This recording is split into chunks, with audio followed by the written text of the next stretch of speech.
5 years ago, Pope Francis created and published Laudato Si, the encyclical, and 5 years later, he's declared it a special celebration year. And it's encouraging us really to spend the year, May just passed, right through to May 2021, in reflecting and taking action on the encyclical teaching. So what we're intending to do in these sessions is bring about, I guess, a level of understanding. We sent a survey question out to a number of you that had registered, maybe even up to a week ago, and we've got, and the question was, how well do you understand the encyclical? Have you heard of it even? The majority of answers, and this might not be you because you might not have received this question, the majority knew about the encyclical, but didn't know really what it was about in depth.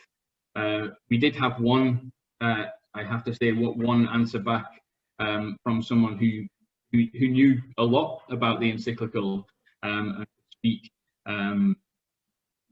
very eloquent about it and what was in it. So we come to this as a group of people with different levels of understanding of the encyclical, but in this year of celebrating the encyclical, I think you'll agree it's important to have a level of understanding as we go into that personally, but also professionally as well, as we deliver these important teachings to our pupils, schools that we're in. Today's module, we will look at the encyclical. I'm aware that for some of you, this may be recapping things you know. I guess I just ask for your patience on that for those that are joining with us that maybe don't have a great understanding of it. But either way, we welcome everyone's input and particularly the opportunity to comment and ask questions through that email, schools@skiaf.org.uk. Please do that. We will share your comments with ours. We will direct you to websites that maybe will help those things. But there will be a foundation that we cover today. There's lots of themes found in the encyclical.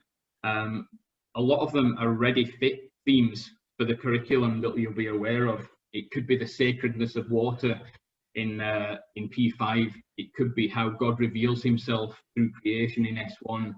It might be developing our understanding of reconciliation in S4, or even looking at God's natural world through our senses in P1. We want to be able to share with you that understanding of the encyclical, where you can then put that in to modules that you'll already be doing with your pupils, but to be able to highlight that in this special year celebration. As I said, we don't claim to be experts, but what we offer is that almost practical aspect of Laudato Si and how it can work in practice as well. Please try and read the encyclical. It's quite a good read. It's not an encyclical that will take you a long time to read. You can find a copy on the SCIAF website. You can order a book if you like, but in the nature of climate justice, maybe you want to stick to a digital copy. But if you do like to flip through the pages, it isn't a big book, but it's very practical. So we're looking forward to spending time with you, learning from each other. Rachel, my colleague, I've been at SCIAF for nearly 8 years now. I know quite a lot of you. I've worked with you. I've been in your schools, and I take that as a huge privilege. Rachel is covering Elaine's maternity leave, and she's brilliant. She's stepped into this position with a lot of initiative and a lot of passion, and I'm really happy to hand you over to Rachel for the majority of this module. First of all, I'm going to show you a short animation. Fingers crossed for the technology on this one. This is an animation that we produced with CAFOD and TROCRA. That's our sister agencies in England and Wales and Ireland. This one is aimed at secondary pupils, but we also have done one for primary. And this of itself is a resource that you can tap into and use with your pupils. But we also feel it's quite good for us as adults to see a very almost simple way of collecting the things within the encyclical. So Rachel will play this, and then after that you'll be taken through a number of slides. Jot down any comments, queries, questions. You can put them in the chat.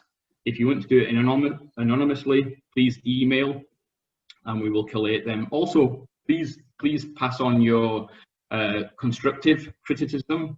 Don't just say that this is rubbish. That might not help us too much. But if also good things, we'll take encouragements. But help us out. This is fairly new to us, and we appreciate your help. So I'll pass you over. Hopefully the volume will be good and you'll be able to watch this animation.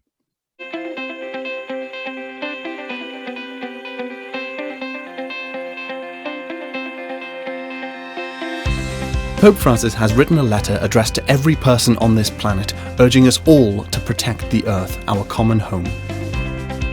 In the letter, he says, "The Earth is God's gift to us, full of beauty and wonder, where the fruits of the earth belong to everyone." But what we see today is that our common home has never been so hurt and mistreated as it has been in the last 200 years. We have developed at a greater speed than we could ever have imagined. We have treated the earth like it has an unlimited supply of resources, taking more than our fair share from most people on the planet, as well as future generations to come. We have stripped the earth of its natural forests, contaminated the earth's waters, its land, and its air. Plants and species are becoming extinct at an alarming rate. The earth, our home, is beginning to look more and more like an immense pile of filth. Our increasing use of polluting fossil fuels, especially coal, oil, and gas, is helping to drive climate change, which is one of the biggest challenges we face today. Climate change affects us all, but it is the poorest communities who suffer the most. We are now at crisis point, where the future of our common home is under threat. And despite this crisis, there seems to be no slowdown in the lifestyles of the rich nations. Enormous gaps between the rich and the poor continue to rise.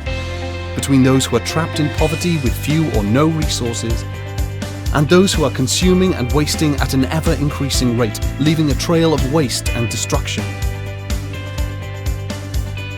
Our digital world is also polluting us with noise and distractions, stopping us from learning how to live wisely, to think deeply, and to love generously. Real relationships are replaced with virtual friendships, which we can choose to accept or reject, making us dissatisfied with true, deep relationships, or can give rise to a new sense of isolation. Yet, despite all of this, all is not lost. Young people demand change. Young people want to build a better future, which takes seriously the environmental crisis and the sufferings of the poor. So we can change. We can make a new start. To protect our common home, we need a common plan. The whole human family needs to work together so that we may sow beauty, not pollution and destruction. Our use of polluting fossil fuels also needs to be replaced without delay. And we need to stop treating the world's resources as an object for profit, with no thought on how our actions might affect the environment or future generations. So let's put love for the world and love for our neighbour into action by living together in harmony, listening to one another, caring for nature, and getting involved with society and politics. Let's undergo an eco-conversion in which we listen to the cry of the earth and the cry of the poor. This means taking seriously things like avoiding the use of plastic and paper, reducing water waste, separating rubbish, and using public transport as a part of our calling to protect creation. But more urgently, we need to slow down on how much we consume and throw away. We can find great joy and freedom in living simply, rather than always on the lookout for what we do not have. We are capable of these changes and making a new start. So let us make that start today. Signed, Pope Francis. Laudato Si, a letter from Pope Francis on care for our common home.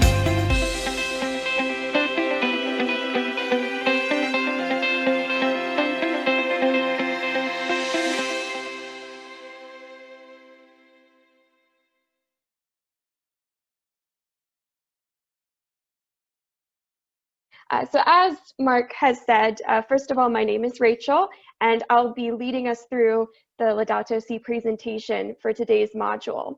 If we had been able to watch a wonderful animation, which I will make sure is shared with everyone after this meeting, we would have seen that Laudato Si is absolutely filled with wonderful information, as Mark mentioned earlier. Too much information, certainly, to cover in a half-an-hour module. So again, I highly encourage everyone to take some time to read it. What we've done for today is select a few key topics to discuss a bit more in depth. We will be drawing directly from the encyclical with quotes, as well as putting it into a larger perspective with Catholic social teaching and other church doctrine where possible. So to begin, we're going to start with the climate crisis and the issue of water. When Pope Francis was preparing Laudato Si, he engaged with scientists, scientific evidence, and was actually advised by the Pontifical Academy of Sciences. So he's very clear that climate change is real, that it is real science, it's happening now, and that the unprecedented rate at which our global temperature is rising is excessively concerning, and that this can be directly linked to human activity and especially to the burning of fossil fuels. To draw on this, Pope Francis uses the example of the global water crisis to show how everyday people are already facing the impacts and the fallout of our changing global temperature. And this is an exceptionally important topic to consider. And I think that this quote here on this slide is a beautiful way to start our thinking about the global climate crisis, and especially the problem of water. And it says, "Never has humanity had such power over itself, yet nothing ensures that it will be used wisely, particularly when we consider how it is currently being used." And that's found in paragraph 101 in the encyclical. And this is such a beautiful encapsulation because we've known that there has been a global water crisis for many, many years now. And we know that we have the resources to combat not only this global water crisis, but climate change as a whole. And yet, as one human family, we consistently fail to meet the mark, and we continue to exploit the natural environment and continue to forget our brothers and sisters around the world, especially the poor. On the specific issue of the global water crisis, Pope Francis draws our attention to our need for action, our need not only for the conservation and preservation of our water sources, but also for an equitable distribution. And this is a theme that will carry out throughout all of Laudato Si. And on this particular issue, Pope Francis says, "Our world has a grave social debt towards the poor who lack access to drinking water because they are denied the right to life consistent with their inalienable dignity. This debt can be paid partly by an increase in funding to provide clean water and sanitary services among the poor. But water continues to be wasted, not only in the developed world, but also in developing countries which possess it in abundance." This is so important because the Pope is not only drawing our attention, as I've said, to this issue, but he's drawing our attention to the fact that there are different responsibilities that need to be placed with this crisis. And this is a perfect way to frame our mind as we look deeper into the encyclical.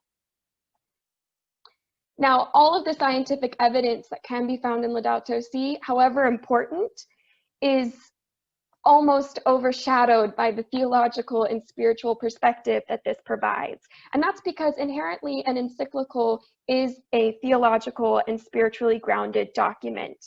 In Catholic social teaching, we do something called reading the signs of the times. And that's what the Pope does.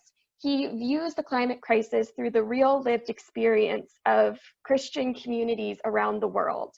And in doing so, he puts it into conversation with the Gospels and with church teaching and church doctrine. And something else that Laudato Si does so beautifully is it provides us with a wonderful example of how our spirituality and our faith connects with the environment. And you might recognize the statue here. It's St. Francis of Assisi, our Pope's namesake. And in addition to the many beautiful poems and different prayers that he wrote for us, such as the one I've excerpted here from the Canticle to Brother Sun, the life and spirituality of St. Francis of Assisi are rich in theological and ecological teachings, which we can apply to our lives today. And in this way, the Pope sets St. Francis of Assisi as the exemplar par excellence of our care for the vulnerable and of an integral ecology lived out joyfully and authentically. St. Francis of Assisi sits in stark opposition to what Laudato Si rightly recognizes as our rapid advancement without consideration of consequences or of human greed. And Pope Francis asks us to consider his life as we in turn consider our own lives. And we consider the power structures, the technologies, and the pervasive throwaway consumerist culture, which currently dominates so many of our societies. So it's with this faith perspective in mind that we look towards the climate crisis and our role within that. And a part of that is something called that integral ecology, which was previously mentioned on the last slide. And this is the idea that tackling climate change is not only part of our Christian responsibility to love and care for God's creation, it's an integral dimension of our stewardship for the earth. We know that our sisters and brothers around the world are being pushed deeper into poverty due to the changing climate, and therefore our faith moves us to stand in solidarity with them. An idea of an integral ecology recognizes this interconnectedness that we have, and Pope Francis puts forth that the relationship between human beings, creation, and God is absolutely undeniable. And yet, we have put that relationship out of balance by constantly putting ourselves at the top of that, and then going so far as to decide who among us as human beings are worthy of advancement and of a dignified existence, and who needs to pay that cost. Though a common plan is needed to address the climate crisis, each of us will have different responsibilities and roles to play. And no matter what role we have, the Pope asks us to put the poor at the center of every action that we take. We know, as I've said, that the communities who've contributed the least to the climate crisis are currently paying the harshest costs. And that's why when we redress the wrongs that we've placed on the environment, we need to look at the responsibilities and where they truly lie. We know that loving and caring for creation has to include our fellow human beings. And so that's why when we look at the actions that we take, we need to remember this interconnectedness, not just between ourselves and nature and God, but looking again at the interconnectedness between each of us. No more can we say some of us have progress while others get left behind. And there are those among us who are already taking these actions in the world. We've seen, for example, both Catholics and non-Catholic actors alike pushing for real change. Things like the Paris Climate Agreement, as well as the recent Scottish Government Climate Change Act, are a few real examples in the actual world of what an integral ecology could look like. And in part of that, there are those who we absolutely have to ensure are brought along with us in this new integral ecology. And Pope Francis draws particular attention to Indigenous communities and Indigenous voices. Quoting the bishops of Southern Africa, the Pope reminds us that everyone's talents and involvement are needed to redress the damage caused by human abuse of God's creation.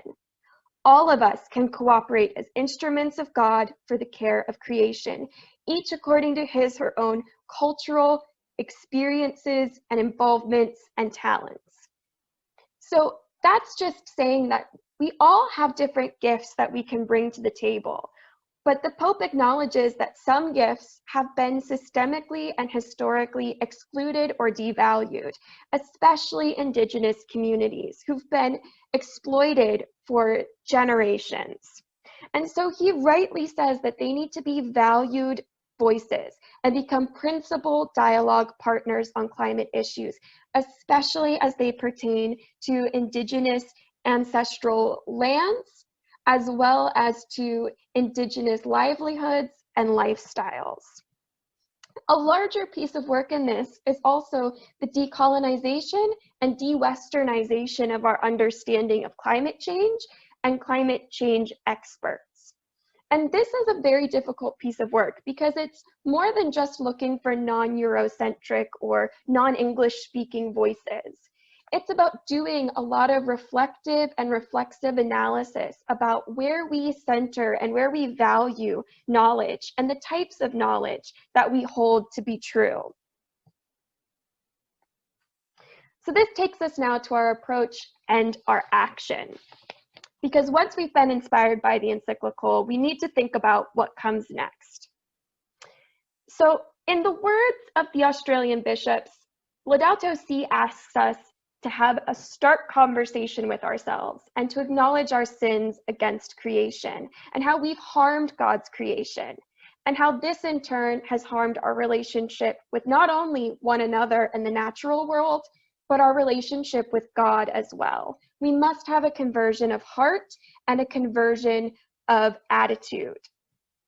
Thankfully, the Pope reminds us that we can turn to the sacraments and that in the Eucharist, all that has been created finds its greatest exaltation. Joined to the incarnate Son, present in the Eucharist, the whole cosmos gives thanks to God. The Eucharist is also a source of light and motivation for our concerns for the environment, directing us to be stewards. So if we adopt an approach of repentance and reconciliation and take action inspired by the Eucharist, we can find community, strength, and purpose, and know that we have a righteous and just cause. Finally, the encyclical does end with some hope. It's often called both a joyful and troubling encyclical, but Pope Francis does remind us to look towards the future. And he finds great inspiration in the young people of today who are demanding action, who are holding us accountable.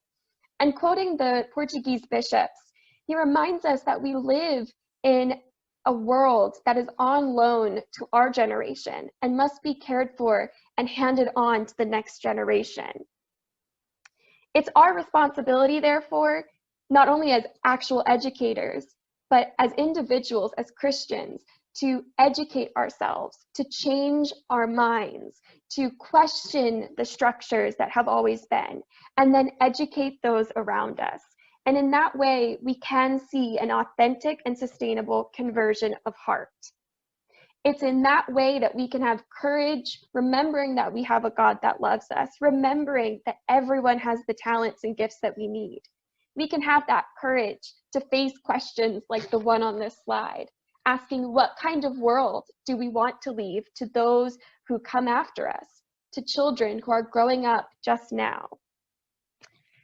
This was obviously a very brief and very much an introductory overview of some of the themes found in Laudato Si.